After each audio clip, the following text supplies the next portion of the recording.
welcome to the school. I'm a Year 2 teacher this year, but previously at the school I've been teaching Year 1, so they're real tinies, and always had a firm belief in integration of the curriculum.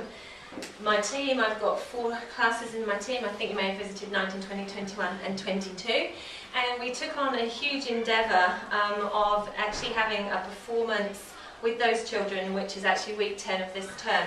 But we started that journey all the way back at the beginning of term 2. And we have integrated so much curriculum into this. You might just think we're doing a show.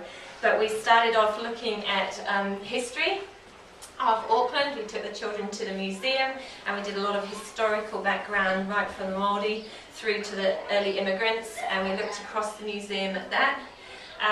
We then read them the story that we wanted to adapt. So we didn't give them the choice of the story. We've sort of got a story which is a story about a taniwha who plays with the Māori children, and there's and then he goes to sleep for a long time because the children disappear, and then when he wakes up again everything's changed and there's big metal taniwhas and there's big buildings and he can't understand.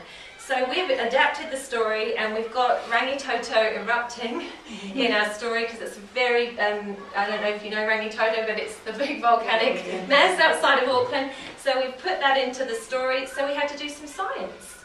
We had to look at some experiments, what happens when a volcano erupts, why is it erupting, and so we got a lot of scientific information into the children, and obviously about changing in environments as well. Room 22 took on the endangered species angle and the birds in the forest, because at the start of the story there's lots of birds. So we've all looked at it a little bit. We worked out 600 years ago what animals would have been indigenous to New Zealand, so we've looked at that side of things. The story goes on. I'm trying to think what else we've done. Obviously, we then were talking to them about doing a show, so we've had to do immersions into dance, into music, into what we call choral speaking, so that they're all speaking in unison, because we wanted narrators to talk, not just one, but some together. And we had to look at visual arts, how we were going to get this across in different ways. So through the performance, I could tell you a million different things we've done, but we've worked out how many seats we could fit into the room. We've worked out how much we need to charge for each ticket. We've then worked out how much profits we might be able to get by selling these tickets. So we've had lots of maths and numeracy all within that.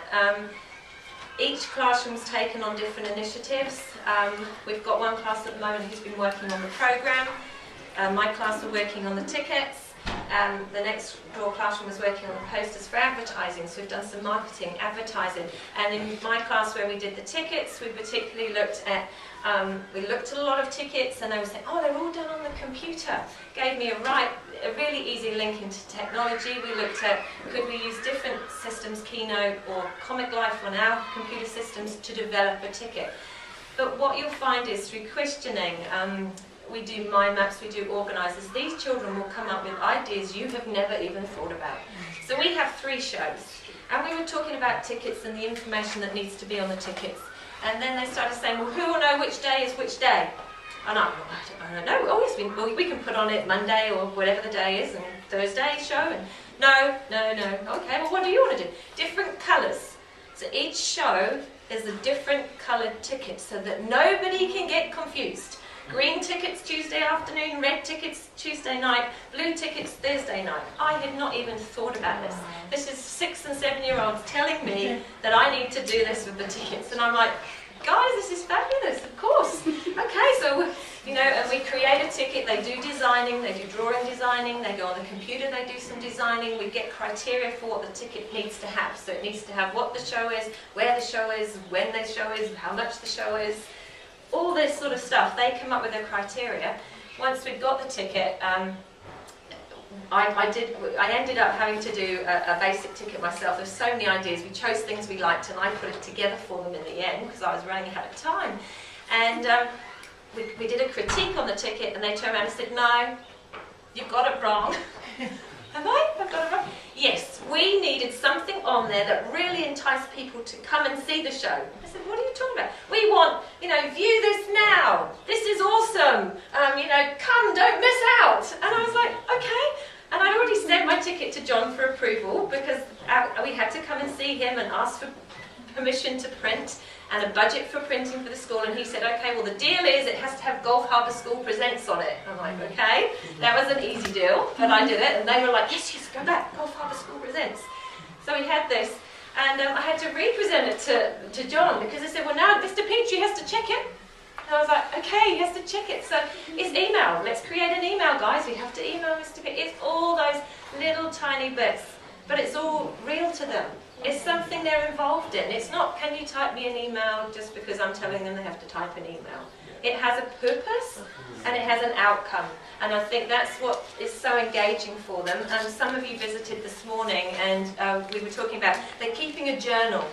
So every week they reflect on what has happened in the production. This is literacy. They're writing. They're reading back what they've written. We mind map each week. What is the, what has been changing this week? What's happened? So this week we've had lots of ticket sales. We're sold out for Tuesday and Thursday. But they also put their own little bits in. I didn't like sitting around. It was a long time waiting because we all had to, or I love the bird masks. I saw them for the first time this week. They are amazing, and they're putting in their own feelings and ideas. But it's covering literacy, it's covering writing at the same time. But they don't feel like they're sitting writing. It's personal to them, it's a journal. They're just keeping a reflection all the time. So I think, just making it real, having a purpose, having an outcome makes it so much easier to teach them even at that age. And sometimes their ideas just blow you out of the water. And they're tiny. And it also gives, with the real life learning, I think it gives children the opportunity who aren't so academic to have a voice. Because as a teacher, if you're doing the mind mapping, you can put their initial up. They might not be able to write so well, but they might have a good idea, and they see it written with their initial, and they know that's them, and it's their idea, it's important to them. So I think you can incorporate a whole range of children. It doesn't have to be the writer or reader, but they might be an awesome thinker, and we can get that out of them and make them feel great about themselves because they've contributed and participated. So this journey's been huge. I wish you were here next 2 weeks and you could come to the show, because they've worked so hard and it's a beautiful show, and I'm sure they'd just be like, yes, come. They're so excited to try and sell the last few tickets. So,